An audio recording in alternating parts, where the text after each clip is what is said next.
Sikap kita tetap bagaimana mendengarkan dan membaca proses pilkada ini sebagai hajatan rakyat atau hajatan publik ya. Tidak bisa hajatan rakyat ini di take over oleh elit, termasuk elit partai. Di dalam PDI Perjuangan ada proses penjaringan. Dijaring betul yang namanya partisipasi rakyat lewat mekanisme kepartean dan juga dikontrol lewat variabel dengan yang namanya survei. Kita tidak ingin tokoh atau bahkan partai politik ya, kemudian serta-merta menjadikan itu menjadi hanya hajatan elit, walaupun kita partai pengusung, walaupun PDI Perjuangan beserta partai-partai mengusung kandidat. Tapi kembalikan dulu bahwa kenapa pemilihan langsung ini dilaksanakan untuk pemilihan kepala daerah, karena kita ingin partisipasi rakyat memilih jalannya pemerintahan ke depan itu terlibat. Karena sekarang pembangunan ini tanpa partisipasi rakyat langsung itu sangat sulit untuk daerah itu maju. Untuk itulah mereka harus dilibatkan sejak awal proses memilih kepala daerah. Maka PDI Perjuangan akan memantau dan mencermati betul ada proses elektoral penjaringan lewat partai politik PDI Perjuangan. Itu bisa berlaku yang mendaftarkan adalah kader partai PDI Perjuangan, bisa juga oleh tokoh masyarakat, tokoh birokrat, bahkan kader partai lain pun ikut dijaring. Di sini jelas sekali bahwa visi demokratisasi di dalam proses pemilihan kepala daerah itu kita ingin rakyat punya gawe. Rakyat mengaspirasikan kehendak subjektifnya untuk terlibat di dalam proses jalannya pemerintahan ke depan yang kita ingin partisipasi rakyat itu betul-betul terlibat.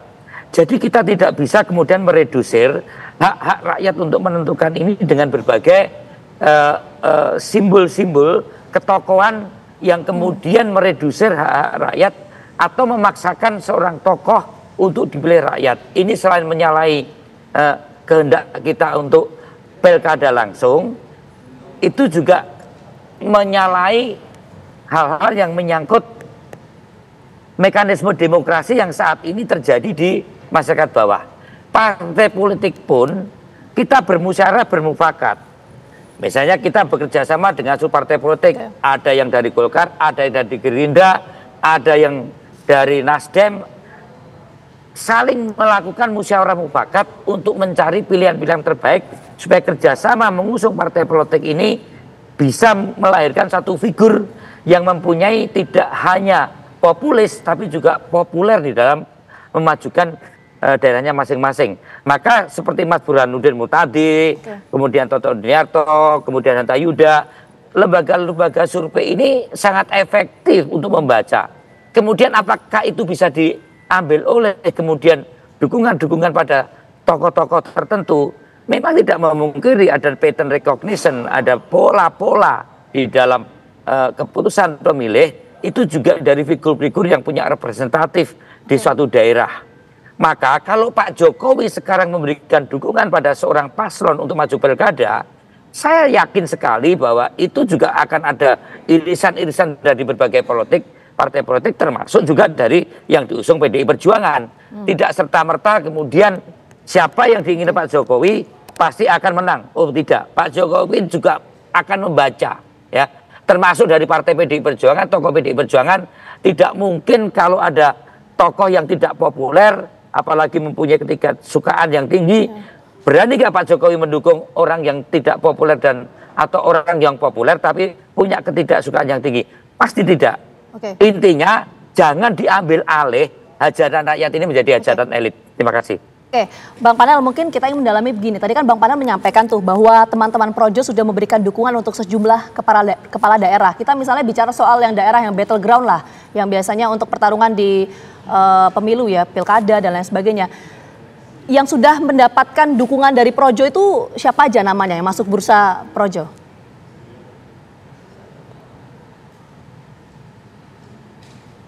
Bang Panel? Halo? Bang Panel? Oke, kita menuju ke Arya Bima terlebih dahulu ya, boleh. Aditya ya. Baik, kita ke Mas Arya Bima. Tadi Anda mengatakan bahwa ada mekanisme internal partai, kemudian ada survei terhadap calon di pilkada serentak. Tapi kan juga ada peran dari Ibu Megawati Soekarno Putri. Ini seperti apa, Mas Arya?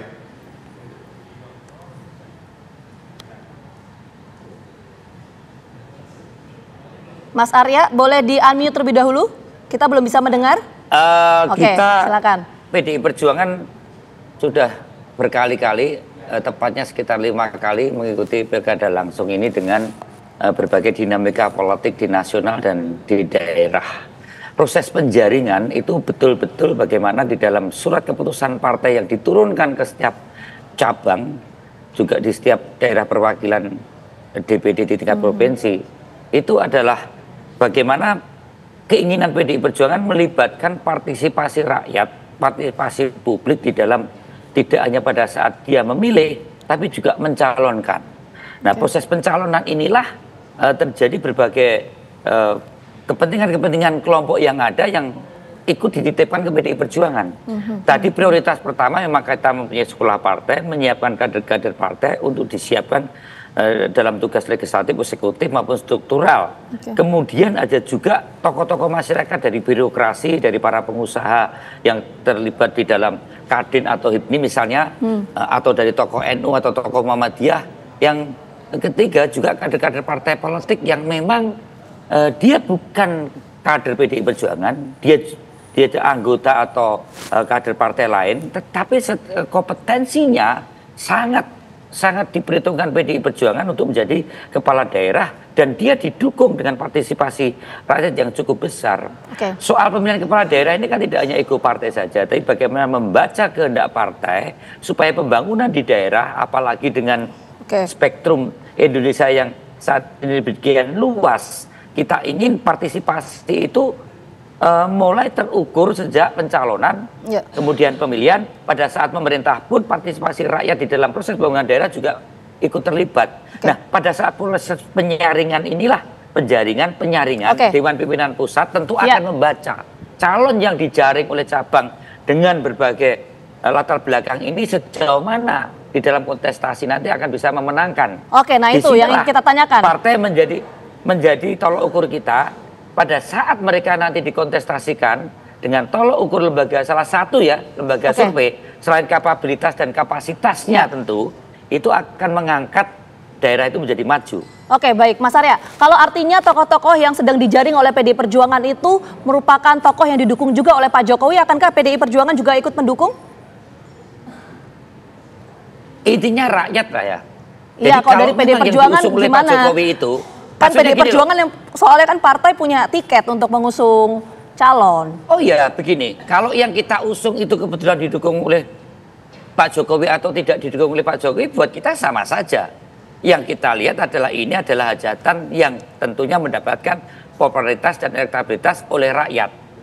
Nah, kita tidak antipati gitu loh, bahwa calon PDI Perjuangan yang didukung oleh Projo misalnya nggak akan kita calonkan, itu nggak ada. Ya, misalnya di Jawa Tengah atau di Solo misalnya, ya memang orang Solo kenal Jokowi.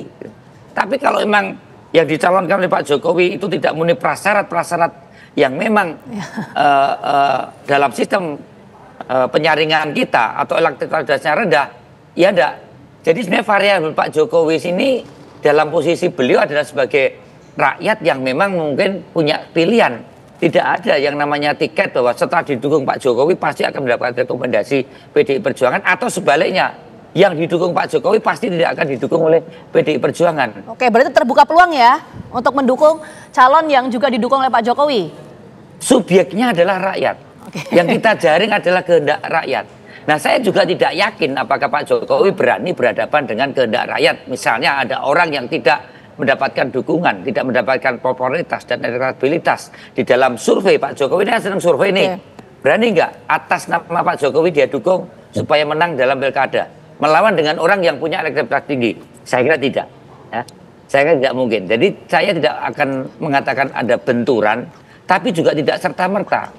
Karena Ibu mempunyai mekanisme, DPP mempunyai mekanisme untuk menyaring yang tentunya kapasitas dan kapabilitas serta objektivitas sejauh mana kalau nanti dikontestasikan itu mampu bersaing dengan kandidat-kandidat lain, dan di situ kita akan tidak hanya mengusung orang tapi juga visi misi kebijakan bagaimana daerah itu berkembang, dan kami tetap menempatkan dalam konteks ideologi NKRI bahwa kepala daerah baik itu kota, kabupaten dan provinsi merupakan bagian dari pemerintah pusat. Saya kira itu. Baik.